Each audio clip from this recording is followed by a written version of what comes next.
aousubillahi mina seytaan rajimi bismillahi rahmaani rahimi asalaamaaleykum wa rahmatullahi wa barakatuhu ginnaaw bi ñu sant yàlla julli ci yonantaam ba Seydina Muhammad sallallahu alayhi wa sallam fu waay mën a nekk ñu ngi leen di saar di leen ñaanal jàmm di ko sàkku ci yéen rawatina yéen ñi awoon fii ci Daaru Salaam Sifaahu dana seet bu la seet la wax la sa sarax wala wax la sa càngaay foo ma dem defe ji ko fa nga dem defe ji ko fa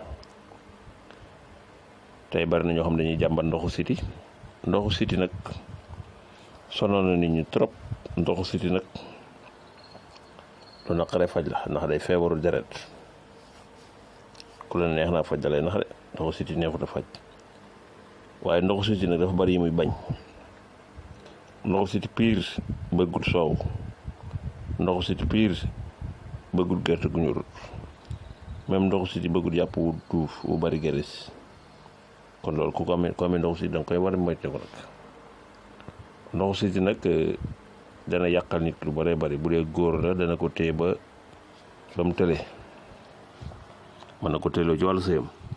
bu dee jigéen la mën na koo téye ba am doomam du yomb ndax ndoxu siti ko ne xam ne day tàng aw yaram te yaram woo muy tàng day lakkaay wala njaan. góor bu ko amee mën na koo téye ba du am njaboot. góor mënu ko amee mën na koo téye ba dootu mu am faible sexuel, am néew doole ci wàllu kartan. lu ci ëpp nag ndoxu siti koy def nit góor dañ koy am te duñ ko faju. bu dee jigéen la tamit bu ko faju tamit mën naa jafe mu am doom. waaw te na xam tamit day tàng. ay ndoxu siti nag dana tàngal aw yaram jël, dana tàngal suufi tànk ba mu tàng jër. daa dem ba jaxase am xel tamit nag. daa def say yaram wi tamit ngay wokkutu sa diggante ñaari xaran tànk yi ngay wokkutu. dana jàpp ni ki ba muy taayal lu bëgg dara, nelaw rek lay bëgg. ndoxu siti day def yooyu ak di tàng yaram jër.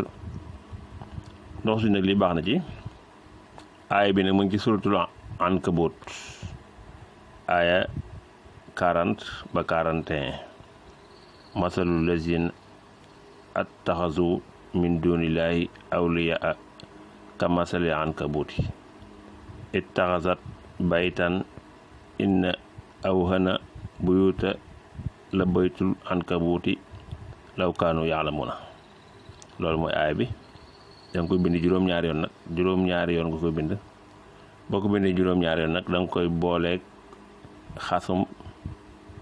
xasum ngéejaan. déglu ko baax, xasum ngéejaan ak xasum dànq.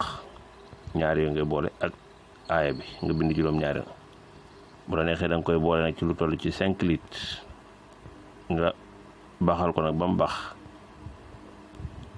nga filtré ba mu set nga xent waaye mooy filtré rek nga koy naan genn wàllu kaas ndékki añ reer. genn wàllu kaas ndékki añ reer 3 heures yi. lii ko saxoo ci ndoxum siti da nga ci gis résultat bu leer nañ.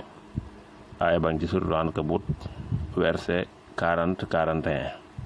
masalul lazina ittaxasu min dunillahi awliyaa kamasali ankabut ittaxasat baytan inna awhana buyuta la baytul ankabut law kaanu ya'lamun. juróom-ñaari nga ko bind nag nga boole ko xasum dànq ak xasum géejaan nga di ko naan. bu la neexee tamit nga baxal ko, bu la neexee nga xooj ko noonu rek di xel di naan.